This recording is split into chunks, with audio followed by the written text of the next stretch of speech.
Hey, what is going on, my XRP investors? Got some really cool stuff to show you guys today in relation to Ripple, central banks, CBDCs, and cross-border payments. This is a statement that's been said by a Ripple representative that's kind of flying under the radar a little bit. Not too many people are talking about it on Twitter. I have to show it to you guys today. It is just a very, very nice thing to hear as an XRP holder.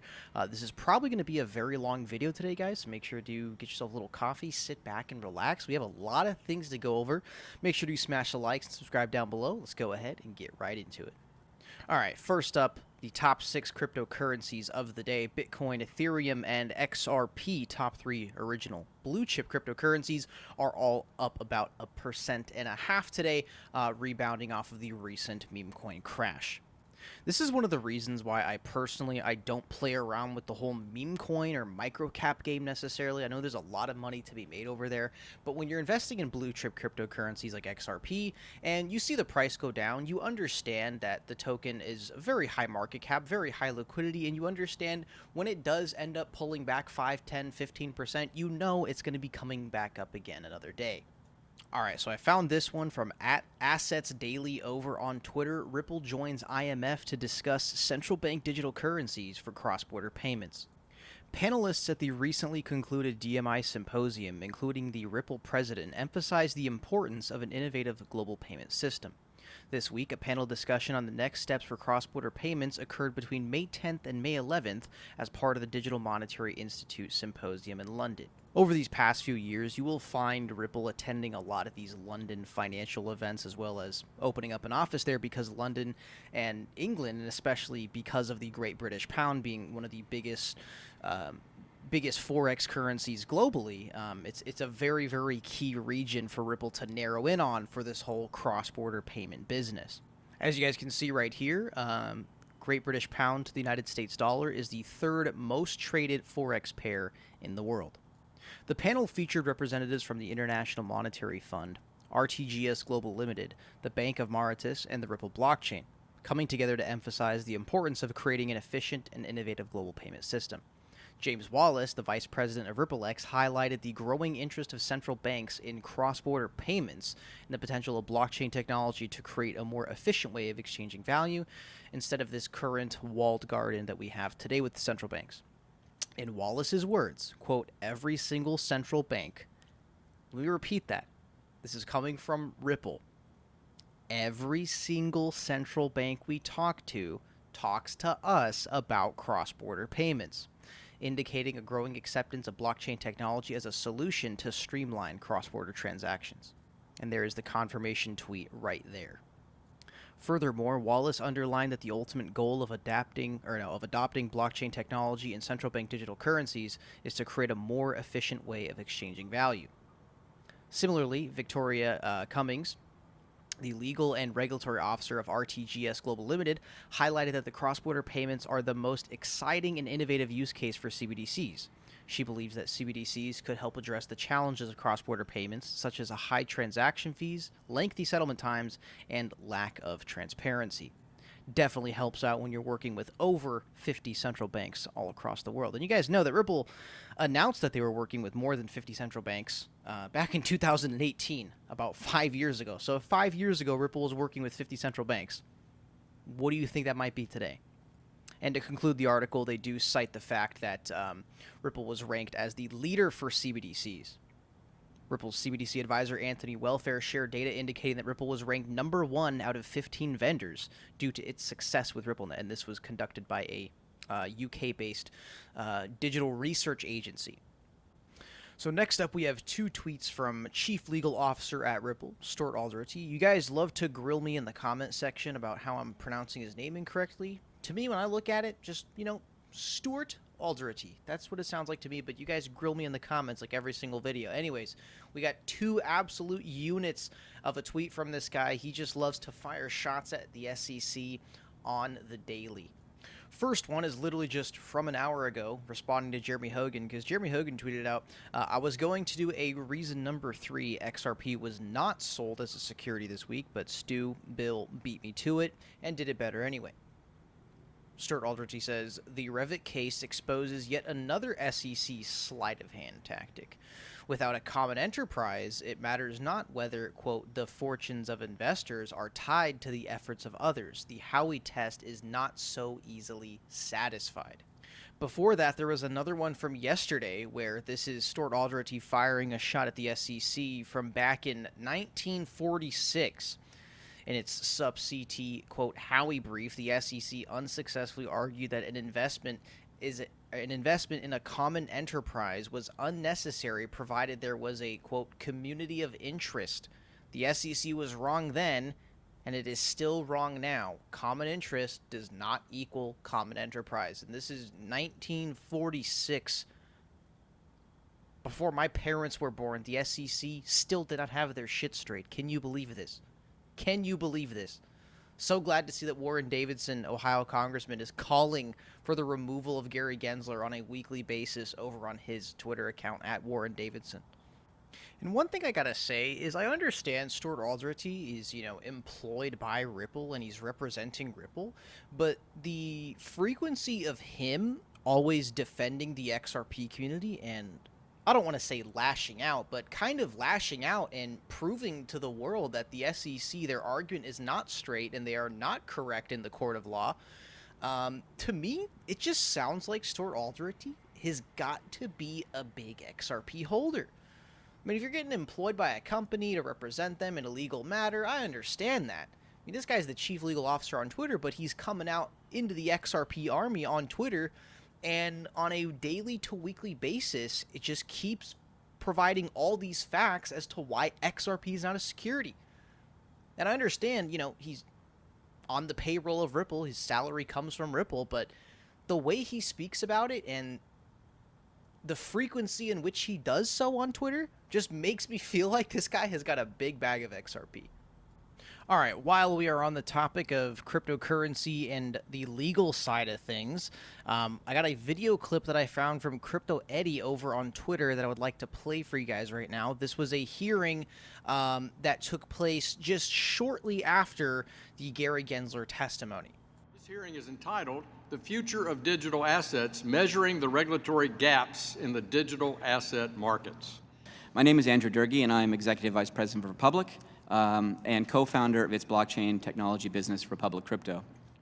For those who are not familiar with the Jobs Act and Crowdfund Act, they created two new regulatory securities exemptions known as Reg CF and Reg A+. These allowed for a novel framework for retail, meaning non-accredited investors, to be able to invest in companies prior to an IPO. This was a groundbreaking change from the Securities Act of 1933, and it finally gave regular citizens the ability to participate in the financial upside of early-stage companies. Regulators point to these exemptions as functional for Web3 companies to comply, but they struggle from both logistical disclosure and SEC approval standpoint. The disclosure requirements simply do not work within an industry trying to decentralize itself. On a certain, for example, once a certain number of investors or token holders are reached, the issuer is then required to register under Section 12G of the Exchange Act, inherently limiting access and inclusion from other eager participants. It's nearly impossible for a company to push towards decentralization without triggering this requirement. The second issue is the SEC approval process. Republic has attempted to register a Reg A+ security token with the SEC for the last 3 years, and after 12 turns of that document and countless legal bills, we've still been unable to get approval.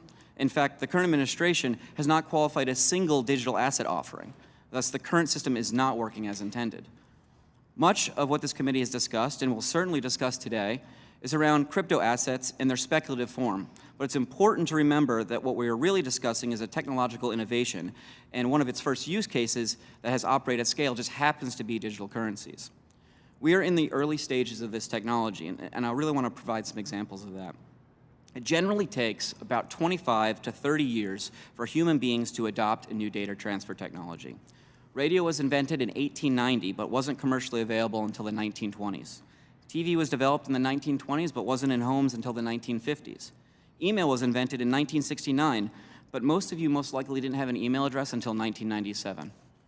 There is one that I really want to focus on, and that's TCP/IP, which is the internet, for those that don't know. It was developed as a DARPA project in 1970, but it wasn't really commercially accepted until 1995 when it was rolled out with Windows 95. There's another important date, which is 1983. 1983 is when TCP/IP was accepted as the standard protocol for internet development, 13 years after it was created. Well, here we are, 13 years after Bitcoin was created, and we're just now starting to talk about standardization. This is not a coincidence. Adoption at this stage is not a technology problem, it's a human conditioning issue. Every 13-year-old in the United States has only existed in a world where Bitcoin has existed. 3 years from now, every 16-year-old will have only existed in a world where Bitcoin has existed.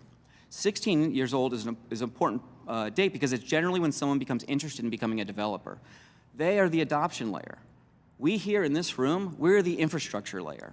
It's our responsibility to create an environment where every 13-year-old American has a framework upon. What do the securities laws have to do with Goldfish? I don't know where a fella could get a little drink around here, do you, bud?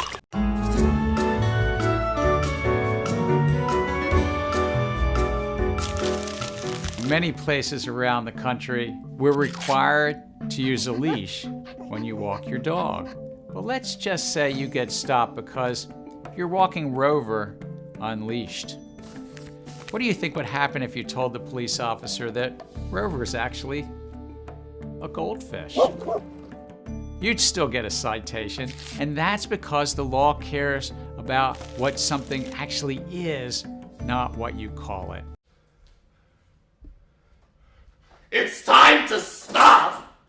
It's time to stop, okay? Well, the same thing is true in the securities markets. As Justice Thurgood Marshall put it so well, Congress's purpose in enacting the securities laws was to regulate investments in whatever form they are made and by whatever name they are called. That's why Congress's definition of securities includes more than 30 items, such as stocks, bonds, notes, and something called investment contracts. An investment contract exists when you invest money in a common enterprise with a reasonable expectation of profits to be derived from the efforts of others. Intermediaries for investment contracts, whether they're exchanges, brokers, dealers, clearinghouses, they need to comply with the securities laws and register with the Securities and Exchange Commission. Instead, many crypto platforms are just pretending that these investment contracts that they offer are more like Goldfish. No more! Where the fuck are your parents? Who are your parents? I'm gonna call Child Protective Services. It's time to stop!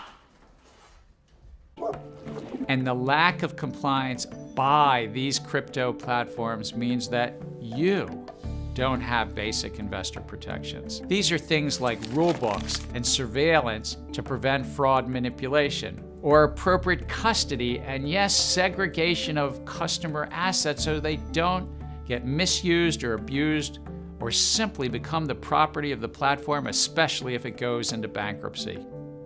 And you lack basic protections as customers that you aren't just trading against the house. Further, many of these crypto platforms combine the activities of an exchange, broker-dealer, and clearinghouse under the same roof. And when a platform doesn't register these functions, that puts investors like you at risk. When a platform combines these functions, that creates conflicts of interest that undermine our time-tested investor protections. Crypto markets suffer from a lack of regulatory compliance. It's not a lack of regulatory clarity. Are you crazy? Are you out of your mind?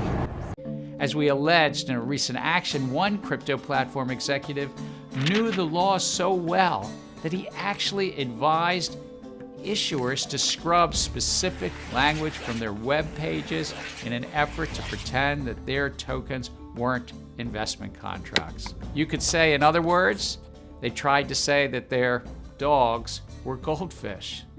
It doesn't matter if you call yourself onshore or offshore. If you make securities available to American investors, you must comply with American laws. The law is clear. If you're a securities exchange, clearinghouse, broker, or dealer, you must come into compliance, register with us, and deal with conflicts of interest and disclose important information. For 90 years, these laws have helped protect investors like you. You might say, they're an investor's best friend.